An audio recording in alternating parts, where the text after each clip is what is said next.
My name is Madison Hayes. I am 34 years old, and I own a workplace design company in Denver, Colorado.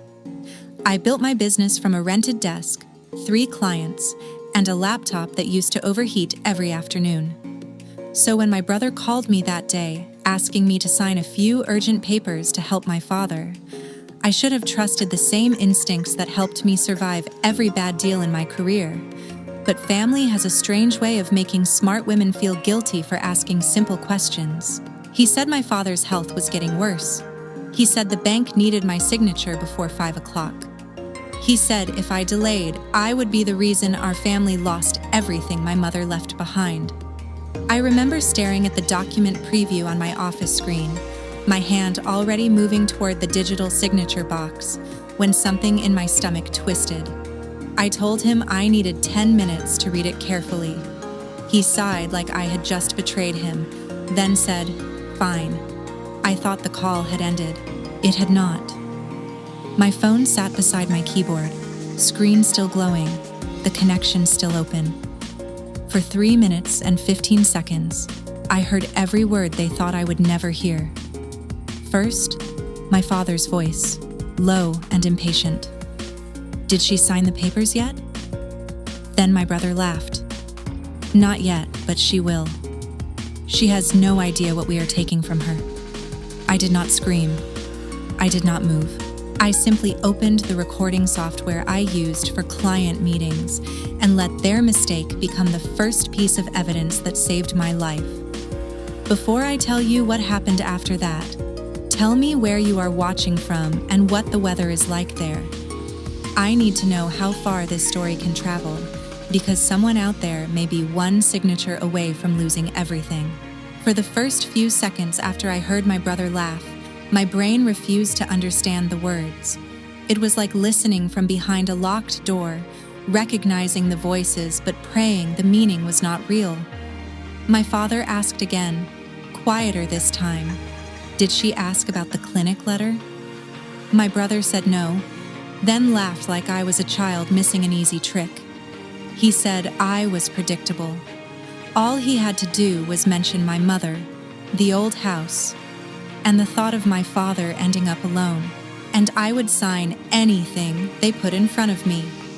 Then I heard paper sliding across a table, maybe the same documents glowing on my screen. My brother said once my signature was on the loan guarantee, the bank would move fast. He said my company had enough value to cover the shortfall. He said the showroom I built could be used as collateral without me fully understanding what I was agreeing to. My father muttered that I would be angry if I found out. My brother answered, "She will not find out until it is too late, and even then she will blame herself for not reading carefully." That sentence hurt worse than the theft itself, because it meant they knew exactly how my mind worked. They knew I carried guilt like a second heart. After my mother died, I became the person who answered every emergency call, paid every late bill, fixed every broken appliance, and swallowed every insult because family was supposed to come first. Then my brother mentioned my mother's trust. He said if they framed the request as a medical crisis, I might release part of the money early. My father did not object. He only asked whether the clinic paperwork looked real enough.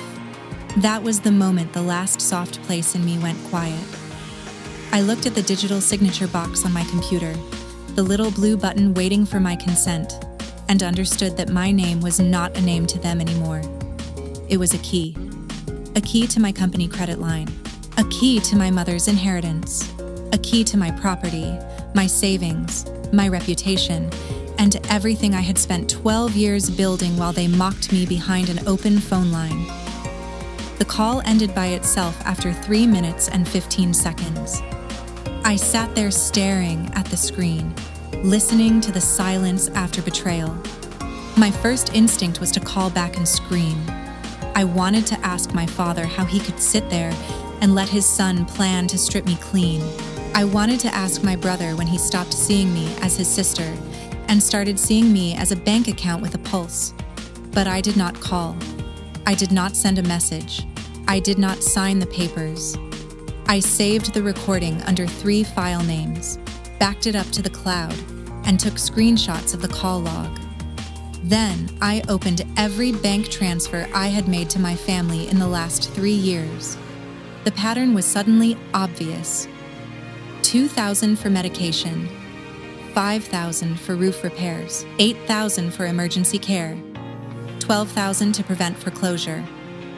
Every request arrived wrapped in panic, shame, and my dead mother's memory.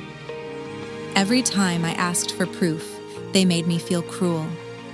Every time I hesitated, my father would say, "Your mother would have helped without making us beg." So I helped. I paid. I convinced myself that success meant being generous enough to absorb everyone else's disasters. But that night, as I reviewed the payments, vague receipts, and urgent texts, I finally saw the truth. They had not been surviving because of me. They had been spending because of me. My brother had a failed property deal in Aurora that I knew nothing about. My father called it a family investment whenever he needed me to stop asking questions. And the papers in front of me were not about saving his health or protecting the house. They were about using my signature to rescue my brother from a financial hole he had dug with both hands. I closed my laptop just before midnight and sat in the dark office, feeling something sharper than grief settle inside me. If they wanted my signature, they were going to get a performance instead. If they wanted a gullible daughter, I would give them one long enough to make them comfortable. But I promised myself one thing. The next time they heard my voice, they would have no idea I had already heard theirs. When the people who raised you turn your compassion into a weapon against you, do you collapse from the shock? Or do you become quiet enough to let them expose themselves completely? The next morning, I arrived at brunch 10 minutes early because I was afraid that if I stayed alone with my thoughts any longer, I would do something reckless. The restaurant was full of the usual Denver Saturday crowd, people in workout clothes, couples sharing pancakes, friends laughing over coffee like the world had not cracked open overnight. Jenna Park was already in the corner booth with her laptop bag beside her and concern written across her face. Jenna was my best friend, my COO, and the only person who had seen what my company looked like before it had a logo, payroll, or a real office. She took one look at me and closed her menu. I did not explain. I placed my phone on the table, pressed play, and let the voices fill the space between us. I watched her face change as my father asked about the papers. I watched her jaw tighten when my brother said I had no idea what they were taking from me. By the end of the recording, Jenna had both hands flat on the table like she was stopping herself from driving to their house. She asked if I had signed anything. I said no.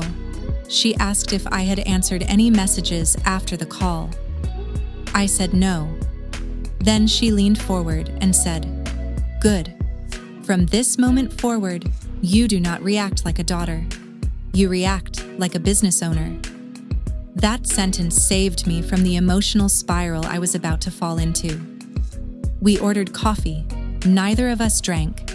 And for the next hour, we went through everything. Jenna pulled up our internal finance records. I opened my bank app. Together, we built a rough timeline of every family emergency that had drained money from me. The roof repair that cost twice the market rate, the medical invoice with no provider portal, the therapy bill sent as a blurry photo, the cash transfer my father said had to happen because insurance would not wait. Jenna pointed out what I had been too emotionally trained to see. Real hospitals did not demand money through my brother's personal account. Real clinics had billing departments. Real medical crises did not require my company's credit line. Then she found something that made my stomach turn. 3 days after I sent money for what I thought was a cardiac test, my brother made a payment to a private lender tied to a property renovation outside Aurora.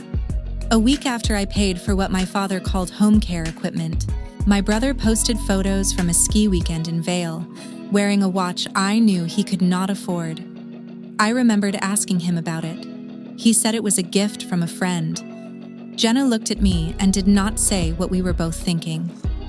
After brunch, we drove straight to the office of Elliot Mercer, the estate and fraud attorney who had helped structure my company after our first major contract. Sitting in his conference room with the recording between us felt humiliating, like I was admitting that I had been fooled by the people who knew me best. Elliot listened to the file twice.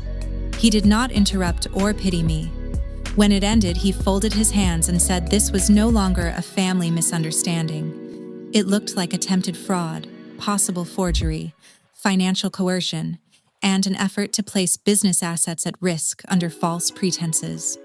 He also warned me that anger would ruin the case if I let it speak before the evidence did. The recording was powerful, but it was only the first brick. We needed the documents, the fake medical support, the loan papers, the proof that they intended to mislead me, not just pressure me. Most of all, we needed them to believe I was still willing to sign. I hated that part. But Elliot was right. If I confronted them now, they would deny everything, destroy the paper trail, and turn the whole thing into a dramatic family argument. So we built rules. I would not sign anything. I would not transfer money. I would not meet them without a witness. I would communicate mostly by text and email.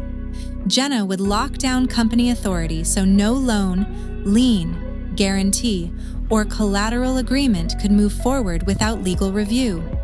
By late afternoon, my fear had changed shape. It was still there, but now it had structure. It had a timeline, a lawyer, a witness, and a plan. When I got home, there were 4 missed calls from my brother and 1 voicemail from my father. His voice sounded weak, practiced, almost theatrical. He said he hoped I was not punishing him for needing help. He said my mother would be heartbroken if she knew I was hesitating. I stood in my kitchen with the voicemail playing and felt tears rise, but this time I did not mistake them for surrender. I wrote down every word. Then I sent 1 simple text to my brother. I am sorry I sounded cautious yesterday. I want to help. Send me everything you need me to review. The reply came less than a minute later. I knew you would come through. And for the first time in my life, those words did not make me feel loved. They made me feel watched by a man walking straight into his own trap. Is one recording enough to save you from people who know exactly how to manipulate your heart? Or does real protection begin when you stop begging for honesty and start collecting proof? By Monday morning, I had become the version of myself my family expected. Soft, apologetic, and easy to steer. At least that was the version I allowed them to hear. I called my brother from my office with Jenna sitting silently across from me, her laptop open, her expression cold and focused. My voice shook just enough to sound believable. I told him I had been overwhelmed. I told him I felt terrible for making our father wait. I told him that if the papers were truly necessary to protect the house and cover medical needs, I wanted to handle it correctly. His tone changed instantly. The irritation disappeared, replaced by the warm voice he used whenever he thought he was winning. He called me a good sister. He said he knew I would not abandon family. Then he told me our father had barely slept because of the stress. A minute later, my father joined the call and delivered his line like he had rehearsed it. He said he never wanted to be a burden. He said the old house was the last piece of my mother he still had. Then he said, "Your mother trusted you to keep this family together." I closed my eyes because for 1 dangerous second, the old guilt reached for me. Jenna tapped the table once, sharp and quiet, pulling me back. I asked for updated medical documents, a full breakdown of the loan, and the exact reason my company assets were mentioned in the paperwork. There was a pause. My brother recovered first. He said banks used complicated language. He said I was overthinking. He said all of it was standard. I kept my voice gentle and said my company required clean documentation for any financial guarantee. That was not emotional. That was policy. He did not like that word. Policy meant I was not just a daughter anymore. Policy meant other people might look at what he had sent me. Still, greed was stronger than caution. By noon, my inbox filled with attachments. There was a clinic letter claiming my father had a serious cardiac condition requiring urgent treatment. There was a projected care plan with numbers that did not match normal billing formats. There was a loan package labeled Family Property Stabilization, but buried inside it were references to my company credit line, my design showroom, and my personal guarantee. They were not asking me to help my father. They were asking me to attach my future to my brother's failure. I forwarded everything to Elliot without changing a word. Then I replied to my brother, "Thank you. I can see this is serious. I want to move quickly. I think we should meet at my attorney's office so the signing is clean and nobody can question it later." He called me immediately, almost breathless with relief. He said that was smart. He said using my attorney would make the bank trust the documents faster. He had no idea that the office he imagined as a shortcut was about to become the place where every lie would be placed under bright lights. Over the next 2 days, I played my part carefully. I answered texts with concern. I asked my father if he was resting. I told my brother I was rearranging client meetings to make time. Each message made me feel like I was wearing the skin of my old self, but every reply gave Elliot more evidence of pressure. My brother sent more details without being asked. He mentioned a deadline from a private lender. He sent a screenshot showing a payment due on the Aurora property. Then he deleted it. But not before I saved it. My father sent a photo of himself sitting in a recliner with a blanket over his knees, looking pale and pitiful. The image might have broken me a year earlier. Now I zoomed in and saw golf clubs near the hallway and a restaurant takeout bag on the counter from a place he had claimed he was too sick to visit. The performance was getting sloppy because they believed I was already trapped. That Friday, I called my brother again and said I was ready to sign the following week if they brought original medical files, loan disclosures, property records, and identification. He asked why originals were necessary. I said my attorney was strict, and I did not want any delay from the bank. He laughed softly and said, "Look at you, being responsible." I smiled at my office window while the Rocky Mountains sat in the distance, calm and immovable. Responsible was exactly what I was being, just not in the way he thought. After the call, Elliot sent me a draft of the meeting plan. They would be asked to sign a document confirming the authenticity of every medical and financial record they provided. If they lied, it would not just be a family argument anymore. It would be a signed admission tied to a paper trail. I read the plan 3 times. My hands were steady by the 3rd. That night, my brother texted me a single sentence, "Dad is proud of you." I stared at it for a long time before typing back, "I will see you Monday." Sometimes the only way to catch someone who thinks your love makes you weak is to let them believe the trap they built for you is still working. But how close can you stand to betrayal before pretending becomes more painful than the truth itself? The weekend before the meeting felt longer than the entire year before it. Elliot moved fast, and so did the investigator he hired, Nora Vance, a woman with a calm voice and the terrifying ability to find things people thought were buried. By Saturday afternoon, she had confirmed the first lie. The clinic letter listed a real address, but that address belonged to a shared medical office where the named doctor had not practiced in almost 4 years. The license number belonged to a retired physician in Colorado Springs. The invoice codes were not valid for the treatments described. The supposed cardiac care plan had formatting copied from online templates. It was not just suspicious, it was lazy. That almost made it worse. They had not even respected me enough to create a convincing lie.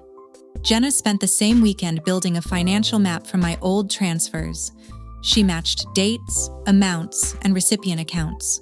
The money I sent for medication had traveled through my father's account and then into my brother's. The money I sent for home care had gone toward a private loan payment. The money I sent after my father claimed he needed urgent testing had been split between a credit card balance and a deposit connected to the Aurora renovation project. Every discovery felt like another hand closing around my throat, but it also made the case stronger. By Sunday evening, Elliot had enough to change the meeting from a signing appointment into a controlled confrontation. Still, there was one piece I needed for myself, not for the case. I needed to look at my father and know how much of him was deceived and how much of him had chosen this. So I drove to the old house just before sunset. I did not tell my brother. My father looked surprised when he opened the door, but not happy. He wore jeans and a clean button-down shirt. Not pajamas, not medical wraps, not the image of a man too sick to function. For a second, shame flickered across his face. Then he recovered and invited me in. The house smelled like coffee and furniture polish. My mother's photo still sat on the hallway table, and I hated how quickly seeing her face made me feel 12 years old again. My father offered me tea and spoke carefully, asking if the papers were almost handled. I said I wanted to understand his treatment first. I asked the name of his doctor. He gave me a name that was not on the clinic letter. I asked what medication had increased in cost. He said he could not remember because my brother handled all of that. I asked what the loan was really for. His jaw tightened. He told me families should not interrogate each other like strangers. I asked if he knew my company's showroom was listed as collateral. He looked away. That was answer enough. He may not have designed every part of the scheme, but he knew the papers were bigger than a medical bill. He knew I was being pressured. He knew my brother was using my mother's memory like a rope around my neck. And he allowed it because, in his mind, my success was family property. He said it finally, not with anger, but with entitlement so deep he probably thought it was wisdom. You have more than enough, Madison. Your brother has struggled. Sometimes the one who does well has to carry the rest. I felt something inside me detach, not explode. Detach. I realized I had spent years trying to earn fairness from a man who believed my boundaries were selfish because they limited what he could take. I stood up and told him I hoped Monday would give everyone clarity. He asked what that meant. I said, "It means we are going to put everything in writing." On the drive home, I cried for the father I wished I had, not the one I had just left behind. By the time I reached my apartment, Elliot had sent the final documents. The key page was titled Certification of Accuracy for Medical and Financial Disclosures. It stated that every signer confirmed the records were true, the medical need was real, the loan purpose was accurate, and no party was being misled into risking assets under false pretenses. It also stated that if any document proved fraudulent, the signers accepted responsibility for restitution and understood the matter could be referred to civil court or law enforcement. Elliot had buried nothing. He wanted them to have a fair chance to read every word. That mattered to me. I did not want revenge built on deception. I wanted consequences built on truth. On Monday morning, Jenna arrived before sunrise. We reviewed the recording, bank records, clinic report, loan package, deleted screenshot, and messages where my brother pressured me to hurry. Everything was printed, indexed, and stored digitally. Elliot's assistant confirmed the conference room would record the meeting for documentation. No locked doors, no tricks. Just adults, documents, signatures, and the truth waiting its turn. Before I left, I looked around my office. The fabric samples, floor plans, client boards, and framed photos of our first completed project reminded me what was actually at stake. My family had not tried to take spare money from me. They had tried to take the company that proved I could build a life beyond their control. I picked up the folder, walked to the elevator, and felt strangely calm. I was not going there to beg for love. I was going to retrieve my name from people who had used it without permission. Would you have the strength to face a parent who calls your success a family resource? Or would the guilt of being the one who made it out pull you back into the trap? My brother arrived at Elliot's office wearing the kind of confidence only desperate people mistake for power. His blazer was too shiny, his smile too wide, and his watch too expensive for a man who had spent months telling me the family was drowning. My father came in behind him, slower and quieter, carrying the same worn expression he used whenever he wanted sympathy before accountability. For 1 second, when he looked at me, I saw a plea in his eyes, not an apology. A plea for me to keep playing my old role so he would not have to face the cost of his choices. I did not look away. Elliot greeted everyone with professional calm and led us into the conference room. Jenna sat beside me with a notepad. Elliot's assistant sat near the wall to document the meeting. My brother placed a folder on the table and said he hoped we could move quickly because the lender was waiting. Elliot smiled without warmth and said proper verification was exactly how they would move quickly. He asked for identification first. Then he asked for the original medical files, loan disclosures, and property documents. My brother slid everything across the table like a man placing winning cards down in a game he believed was over. My father kept his eyes on his hands. Elliot reviewed the first pages slowly, then placed one document in front of them. Before Madison signs anything, he said, "I need both of you to certify that the records you are presenting today are accurate and complete." My brother frowned.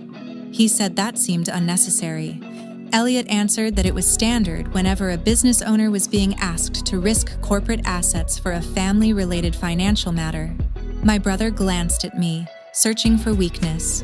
I said softly, "I just want this done correctly." That was enough. He picked up the pen and signed. Then he pushed the page toward my father. My father hesitated. My brother leaned close and muttered, "Dad, it is just paperwork. Sign it so we can finish." My father signed. The sound of the pen scratching across that page was the quietest ending I had ever heard. Elliot took the document back, reviewed both signatures, and placed it neatly in his folder. Then he closed the loan package without handing me a pen. My brother's smile faded. He asked what was going on. Elliot turned on the screen at the end of the room. The first image appeared, a timeline of every payment I had made under the label of medical support. Beside each payment was the final destination Jenna had traced: credit card account, private lender, renovation deposit, personal shopping. My brother said financial transfers inside a family could be misunderstood. Elliot clicked again. The clinic letter appeared beside Nora's investigative report. Invalid license number. Retired physician. No active treatment record. No billing account. My father's face went gray. My brother started talking faster. He said the clinic must have made a mistake. He said he was only trying to help. He said I had always been dramatic about money. Then I pressed play. The recording filled the room. My father's voice asked, "Did she sign the papers yet?" My brother's laugh followed. "Not yet, but she will. She has no idea what we are taking from her." No one moved. There are silences that feel empty, and there are silences that feel like a verdict. This was the second kind. My brother reached toward the table as if he could grab the sound and shove it back into the phone. He said I was twisting things. He said it was private. He said I had no right to record him. Elliot calmly explained that the recording had been preserved and would be reviewed in context with the documents they had voluntarily presented and signed. Then I spoke for the first time. I asked my brother which part I misunderstood. The fake diagnosis, the forged invoice, the loan tied to my company, or the plan to let me risk everything for his failed property deal in Aurora. He stared at me with open hate. He said I thought I was better than everyone because I had a company. He said I had abandoned the family the moment I became successful. He said our mother would be ashamed of me. That was the wrong name to bring into that room. I leaned forward and said, Do not use mom to decorate your greed. My father flinched. My brother did not. He pointed at me and said I owed them. He said the family had sacrificed for me. He said I could afford it. I opened the final folder and slid one page toward my father. It was the draft loan structure Elliot had obtained from the lender packet my brother accidentally exposed. My father's name was listed as the person confirming medical necessity. My company was listed as guarantor. My brother's property entity was listed to receive the benefit. If the deal collapsed, the legal blame would land on my father first, then on me financially. My father read it twice. His hands started to shake. He looked at my brother and asked, "You put me as the responsible party?" My brother said that was not what it meant. Elliot said it was exactly what it meant. The room changed then. My father finally understood that the son he had protected was willing to use him too, but I did not let him become the only victim. I looked at him and said, "You may not have written every lie, but you were willing to let me sign one. You heard him pressure me. You used mom's memory against me. You knew enough to stop it, and you chose not to." His eyes filled with tears, but I did not soften. I had softened for years. Elliot laid out the options with surgical precision. They could sign a restitution agreement, release any claim to my company, withdraw the loan package, surrender all fraudulent documents, and accept no further direct financial support from me, or the full file would move forward through civil court, with possible referral for criminal investigation. My brother exploded. He slammed his hand on the table and called me cruel. He said I was destroying the family over money. I stood up slowly and said, "No, I was generous. You mistook that for permission." After that, there was nothing left for him to perform. His face twisted, then collapsed into panic. The check he expected did not exist. The signature he needed was never coming. The sister he thought he could control had been gone since the moment he forgot to hang up the phone. When every lie is dragged into the open, who suffers more? The person who was betrayed, the person who got caught, or the parent who realizes too late that choosing the wrong child cost him both? The first consequence arrived before my brother even made it to the elevator. Elliot sent formal notice withdrawing my name, company, property, and credit line from every document connected to the loan package.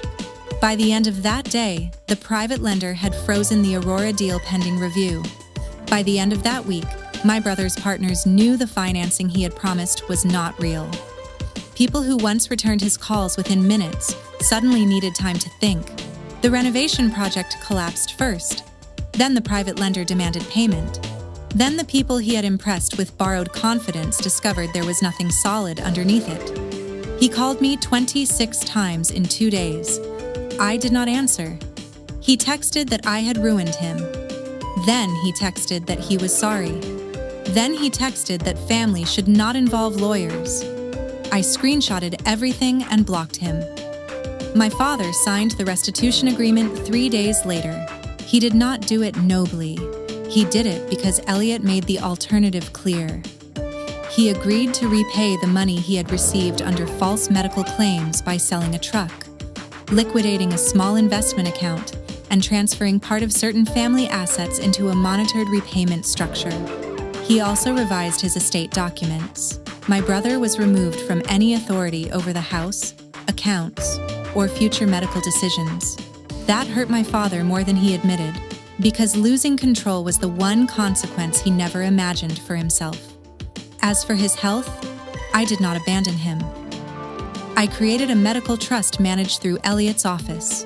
If there was a real bill from a real provider, it could be paid directly. No cash transfers, no blurry invoice photos, no emergency guilt texts at 11 at night. Just documentation, verification, and boundaries. My father hated it at first.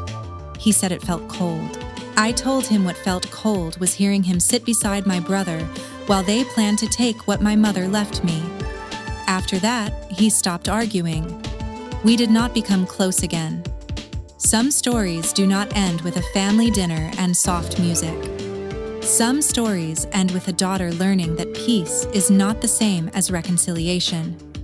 I visited him once a month for a while, always in public, always with clear limits. I no longer explained my finances. I no longer apologized for being unavailable. I no longer let his sadness become a bill I was expected to pay. My brother tried other doors. He emailed Jenna. She forwarded everything to Elliot. He sent a message through an old cousin saying he was desperate. I said I hoped he got help, but he would not get access to me. Eventually, the civil settlement forced him to sell what little he had left from the failed project. His reputation in the local real estate circle fell apart because men who lie about money rarely lie only once. Whether criminal charges would follow was no longer my burden to carry. I had given the evidence to the proper people. I had protected my company, my mother's trust, and the version of myself that used to believe love meant unlimited access. Months later, I stood alone in my showroom after everyone had gone home. The lights were low, the sample boards were stacked against the wall, and the first desk I ever bought for the company sat near the back. Scratched and outdated, but still there. I ran my hand over it and thought about the woman who had built all of this while answering every family emergency like it was a test of her worth. I wished I could tell her that kindness without boundaries is not love. It is a door left unlocked for people who feel entitled to enter. The lesson I learned was not that family is dangerous. The lesson was that the word family should never be used as a password to bypass honesty, respect, or consent. Financial abuse can hide inside concern. Emotional manipulation can sound like tradition. A person can say they need you while quietly planning to drain you. That is why documentation matters. That is why you read before you sign. That is why you verify every urgent request, even when it comes from someone with your last name. Education is not only what we learn in school. Sometimes valuable knowledge comes from the moment we finally stop confusing guilt with responsibility. I did not lose my family when I cut off my brother and limited my father. I lost the illusion that hurting myself was the price of belonging.